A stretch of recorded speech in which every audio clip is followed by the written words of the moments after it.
السلام علیکم ناظرین، پروگرام دا فورتھ پلر کے ساتھ میں ہوں احتشام فرقان چودھری۔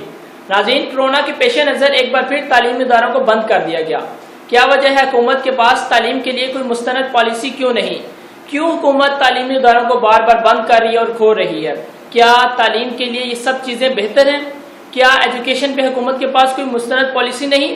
اسی حوالے سے بات کرنے کے لیے میرے ساتھ پینل پہ موجود ہیں سید آکاش بخاری اور جویریہ نقوی۔ لاہور سے میرے ساتھ کال پہ موجود ہیں پریزیڈنٹ آل پاکستان پرائیویٹ اسکول مینجمنٹ ایسوسی ایشن کاشف ادیب جاودانی۔ بہت شکریہ آپ تینوں کا ٹائم دینے کے لیے۔ اچھا جویریہ، سب سے پہلے میں آپ سے پوچھوں گا کہ بتائیے گا کیا وجہ ہے کہ حکومت بار بار تعلیمی اداروں کو بند کر رہی ہے؟ کیوں حکومت کے پاس کوئی مستند پالیسی نہیں ہے؟ جی بسم اللہ الرحمن الرحیم۔ سب سے پہلے تو آپ کا بہت شکریہ احتشام کہ آپ نے مجھے پروگرام دی فورتھ پلر میں مدعو کیا۔ جہاں تک بات ہے تعلیم کی، تو مجھے سمجھ نہیں آتی کہ حکومت کے پاس ایسی پالیسی کیوں نہیں ہے۔ کیا تعلیمی ادارے بند کرنا کسی بھی چیز کا حل نہیں ہوتا؟ آپ دیکھیں، ہر چیز اپنی اپنی جگہ پر اسی طرح متفق ہے۔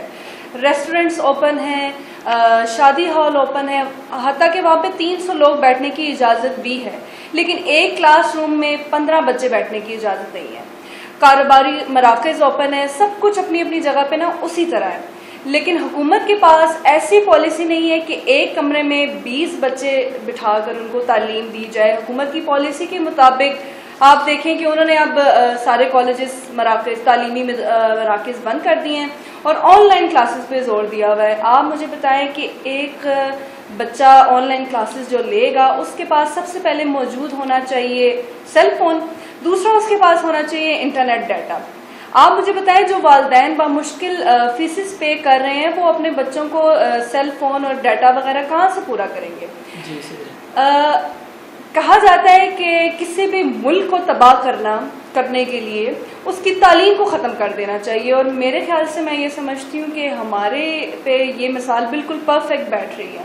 باہر کے ممالک میں اگر کوئی ایسا کیس ہو بھی جاتا ہے تو وہ اسپیسیفک جگہ کو، اسپیسیفک پلیس کو سیلڈ کر دیتے ہیں اور 7 to 14 ڈیز کے لیے بچے کو کوارنٹین میں کر دیتے ہیں۔ تو میری حکومت سے یہ اپیل ہے کہ بجائے اس کے کہ تعلیمی ادارے بند کیے جائیں، کوئی نئی اور بہتر پالیسی اپنائیں اور اس عمل پہ خصوصی نظر ثانی کریں۔ جی میں جاؤں گا آپ کاشف ادیب جاودانی کی طرف۔ کاشف صاحب، آپ ہمیں سن رہے ہیں اس ٹائم؟ جی کاشف صاحب بتائیے گا کہ ایک بار پھر کورونا کے پیش نظر تعلیمی اداروں کو بند کر دیے گا، کیا آپ نے کوئی حکومت کو پالیسی نہیں بتائی؟ دیکھیں، اگر لاسٹ ٹائم سپتمبر میں جب اسکول اوپن ہوئے تو آپ اور آپ کی ایسوسی ایشن گورنمنٹ کے ساتھ تھی، کیا اس بار آپ ایسوسیشن اور آپ کی ایسوسی ایشن گورنمنٹ کے ساتھ چلے گی یا آپ گورنمنٹ کے اگینسٹ کوئی پالیسی بنائیں گے؟ جی بتائیے گا۔ بسم اللہ الرحمن الرحیم۔ جی بہت بہت شکریہ، آپ نے مجھے اپنے پروگرام میں مدعو کیا اور بڑا امپورٹنٹ سوال ہے آپ کا۔ دیکھیے، ایک جو پرسیپشن جو دی جا رہی ہے کہ ہم گورنمنٹ کے ساتھ ہیں، یہ اس طرح ہے، ہم تو بچوں کے ساتھ ہیں جناب، اور بچوں کی صحت کے اوپر ہماری جو ایسوسی ایشن ہے اس کا ڈے 1 سے یہ موقف تھا کہ ہم نے بچوں کی صحت کے اوپر کوئی کمپرومائز نہیں کرنا۔ دیکھیں، ہمارا دین بھی کہتا ہے کہ جس نے ایک اس موقف کو لے کے چل رہے تھے، اور ہماری قومی ذمہ داری بھی تھی، اور محب وطن شہری ہونے کے ناطے ہم نے اپنا پارٹ ادا کیا ہے۔ تو یہ تاثر اس طرح دینا کہ گورنمنٹ کے ساتھ ہے، یہ سلسلہ ہے۔ دیکھیں، جو ریاست ہوتی ہے نا، اس کا جو حکم ماننے کا ہے، وہ احکامات جو ہے وہ دین بھی دیتا ہے۔ تو ہم نے جو ہے سلسلہ کیا، اپنا ہم نے پارٹ نبھایا ہے، اور ہم یہ چاہتے ہیں کہ یہ جو ایس او پیز کے حوالے سے جو ہے، یہ دوسرے شعبہ جات بھی ہیں، وہ بھی اپنا پارٹ نبھائیں۔ ہم نے بڑے آسان طریقے سے گورنمنٹ کو یہ بتایا ہے، کر کے دکھایا بلکہ، اور اس کی جو تائید ہے این سی او سی میں بھی ہوئی ہے، اس کی تائید اسد عمر صاحب نے بھی کی ہے، اس کی تائید جو ہے ہمارے وزراء وفاقی وزیر تعلیم شفقت محمود صاحب نے بھی کی ہے، ہمارے جو پنجاب کا منسٹر ہے مراد راز صاحب نے کی ہے۔ تو جب اتنی وہ تعریف اور تائید ہو رہی ہو تو اس کا مطلب یہ ہے کہ سیکٹر نے کوئی اچھا کام کیا اور اپنا رول نبھایا ہے۔ تو انشاءاللہ تعالی ہم اپنا رول نبھاتے رہیں گے، اور گورنمنٹ کے ساتھ یہ ہے کہ ہم نے مل کے اس کا مقابلہ کرنا ہے۔ اور اس میں ہمیں گورنمنٹ کی ضرورت بھی پڑے گی, اور گورنمنٹ نے جس طرح عوام سے ہم سے ایک تعاون مانگا ہے تو انشاءاللہ تعالی ہم تعاون تو کریں گے, لیکن ہم یہ بالکل بھی نہیں چاہیں گے کہ تعاون کے سلسلے میں ہمارے پرائیویٹ سیکٹر کے ساتھ زیادتی بھی ہو. تو ہم یہ گورنمنٹ سے آپ کے پروگرام کے توسط سے استدعا بھی کرتے ہیں کہ خدا را یہ جو دوسرے شعبہ جات ہیں اس کے اوپر بھی ذرا فوکس کریں, اور اس کے اوپر بھی SOPs کے اوپر پورے آسان طریقے سے عمل کروائیں, کیونکہ وہاں سے کرونا جو ہے بچے جو گھر سے کرونا جو ہے لے کے آ رہے ہیں, اسکولوں سے کرونا لے کے نہیں آ رہے. ان کے والدین جو ہے کام کرتے ہیں بچوں کے, تمام پریکٹیکلی شعبہ جات تو کھلے ہوئے ہیں, وہ باہر جا رہے ہیں, SOPs کا اہتمام باہر نہیں ہو رہا ہے. مالز دیکھ لیں, شاپنگ ایریاز دیکھ لیں, پارکس دیکھ لیں, آپ جو جگہ دیکھ لیں, شادی ہالز دیکھ لیں, وہاں پہ SOPs کی دھجیاں اڑائی جا رہی ہیں. تو کائنڈلی میری گورنمنٹ سے یہ گزارش ہے کہ اس کے اوپر بھی فوکس کریں. جی بالکل. کاشف بھائی دوسرا سوال میں آپ سے کرنا چاہوں گا, دیکھیں اس ٹائم آپ پرائیویٹ تعلیمی اداروں کو لیڈ کر رہے ہیں, ایپسما کا ایک بہت بڑا نیٹ ورک ہے آپ کے پاس. حکومت کا ایک بار پھر تعلیمی اداروں کو بند کر دیا گیا, لیکن اب بات یہ ہے کہ تمام جو کاروباری مراکز ہیں وہ اس ٹائم کھلے ہوئے ہیں. واحد تعلیمی سیکٹر ہے, پرائیویٹ سیکٹر ہے جو اس ٹائم بند ہو چکا ہے. کیا تعلیمی اداروں کے اندر SOPs کی دھجیاں اڑائی جا رہی ہیں؟ کیا SOPs کا کوئی خیال نہیں رکھا جا رہا ہے جس کے باعث گورنمنٹ جس طرح میں نے آپ کو پہلے بھی کہا ہے کہ دھجیاں جو اڑائی جا رہی ہیں وہ تعلیمی اداروں میں نہیں اڑائی جا رہی, وہ تعلیم کے علاوہ جو بھی شعبہ ہے اس میں اڑائی جا رہی ہیں. اور اس کی جو میڈیا میں رپورٹس بھی چل رہی ہیں, میڈیا کی طرف سے بھی اس چیز کو دکھایا جا رہا ہے, گورنمنٹ کو آئینہ بھی دکھا رہے ہیں میڈیا والے.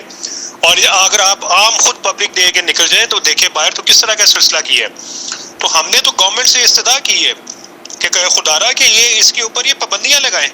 بلکہ میں تو اپنے پرائیویٹ سیکٹر سے بھی اور عوام سے بھی ایک گزارش کروں گا, خاص کر اپنے پرائیویٹ اسکولوں سے, کہ اسد عمر صاحب نے ایک NCOC کا نمبر دیا ہے شکایتی سیل کا, وہ آپ نمبر ان کی ٹویٹر اکاؤنٹ ہے وہاں سے آپ لیں, اور اس نمبر کے اوپر جو ہے وہ جہاں پہ یہ SOPs کی جو دھجیاں اڑائی جا رہی ہیں اور اس کے اوپر عمل نہیں کر رہا, کوئی بھی نہیں کر رہا, تو اس کی تصویر بنا کے آپ وہاں پہ بھیجیں اور ان کو بتائیں کہ پرائیویٹ سیکٹر نے کس طرح SOPs کے اوپر عمل کیا ہے اور کس طرح یہ دوسرے شعبہ جات جو ہیں یہ ہمارے ساتھ زیادتی کر رہے ہیں. اس کی آپ کمپلینٹ جو PM پورٹل ہے, پرائم منسٹر کی کمپلین پورٹل ہے, وہاں پہ بھی کریں اور وہاں پہ تصاویر بھیجیں, تاکہ ان کو احساس ہو کہ ہمارا جو فیوچر ہے وہ سب کے فلاح جو ہے وہ سب کے ساتھ چل رہا ہے. عوام ہمارے ساتھ تعاون کرے گی تو ہم تعلیم کا سلسلہ جوڑ سکیں گے.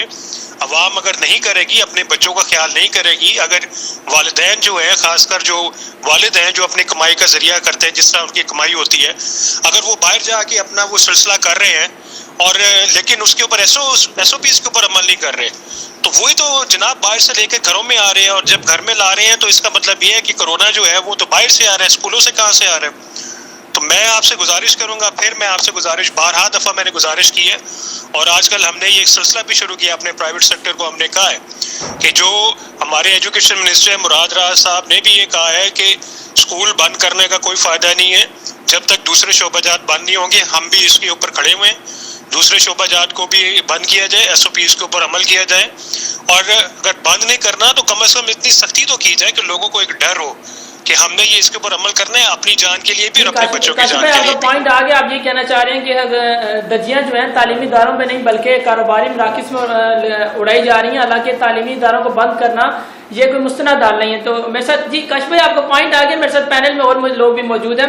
اب میں آکاش بھائی آپ کی طرف آنا چاہوں گا, بتائیے گا کہ مارچ سے لے کر ابھی تک جو ہے تعلیمی ادارے بند رہے ہیں, بیچ میں 1 ماہ کھلے, مانتے ہیں اسکول کھلے, دوبارہ بند کر دیے گئے, لیکن یہ کوئی مستند پالیسی نہیں ہے. میٹرک کے ایگزامز ہیں, انٹر کے ہیں, FA کے ہیں, آپ دیکھ لیں یونیورسٹیز میں ہیں, ایگزامز کا ایک بہت بڑا مسئلہ ایشو ہے.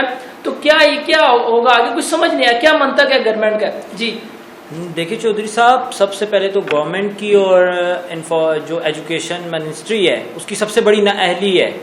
گورنمنٹ کو چاہیے کہ بجائے اسکولز کو بند کرنے کے SOPs کو اسٹرکٹلی جو ہے فالو اپ کیا جائے, کیونکہ آپ کو پتہ ہے بھی جیسے کہ نقوی صاحبہ نے بھی بہت اچھی بات کی ہے کہ آن لائن کلاسز تو آپ کو پتہ ہے کیسے ہوتی ہیں. پہلی تو بات ہے جن کے پاس یہ اویلیبلٹی نہیں ہے, انٹرنیٹ کی ایکسیس نہیں ہے اور موبائل فون نہیں ہے, کیونکہ کیمرہ بھی ایک کمپلسری چیز ہے اس کے لیے کلاسز کے. دوسری بات ہے کہ اس پہ اسٹڈی نہیں کی جا سکتی آن لائن پہ. گورنمنٹ کو میرے خیال سے یہ انیشیٹو لینا چاہیے کہ جب تک نیو جو ہے پالیسی کوئی کووڈ سے ریلیٹڈ نہیں آتی, جو اینول ایگزامز ہیں ان کو ایکسٹینڈ کر دینا چاہیے گورنمنٹ کو. اسی طرح جی شکریہ. جی بہت شکریہ جویریہ آپ کا، بہت شکریہ آپ کا آکاش بخاری، اور بہت شکریہ کاشف ادیب جاودانی، آپ لاہور سے ہمارے ساتھ موجود تھے. جی ناظرین، یہ تھے ہمارے پینل میں آج موجود تھے یہ تینوں شخصیات جو ایجوکیشن پر اپنا اپنا تجزیہ دے رہے تھے کہ ان کا یہ کہنا تھا کہ کرونا کے پیش نظر تعلیمی اداروں کو بند کرنا یہ کوئی مستند حال نہیں ہے. نہ اس طرح گورنمنٹ چلتی ہیں، نہ حکومتیں چلتی ہیں تعلیمی اداروں کو بند کر کے. اس ملک کو ہم نے تباہ کرنا ہے تو اس کی تعلیم کو تباہ کرنا ہے، تو گورنمنٹ کو اس چیز پر نظر ثانی کرنی چاہیے، تعلیمی اداروں کو اوپن کرنا چاہیے، باقاعدہ SOPs کے ساتھ فالو اوپن کرنا چاہیے تعلیمی اداروں کو، تاکہ ہمارا جو ایک تعلیم کا سرکل ہے، سائیکل ہے، وہ چل سکے اور ہمارے جو اسٹوڈنٹس ہیں وہ تعلیم سے استفادہ حاصل کر سکیں. بہت شکریہ ناظرین، میرے ساتھ آج آپ نے ایک نیو ٹاپک میں میرے ساتھ موجود تھے. انشاءاللہ پھر ملیں گے کسی نئے چہرے کے ساتھ، کسی نئی شخصیت کے ساتھ، کسی نئے ٹاپک کے ساتھ، ہسٹری کے کسی ٹاپک کے ساتھ، موٹیویشنل اسپیکر کے ساتھ. تب تک کے لیے اپنے میزبان کو اجازت دیں. اللہ حافظ.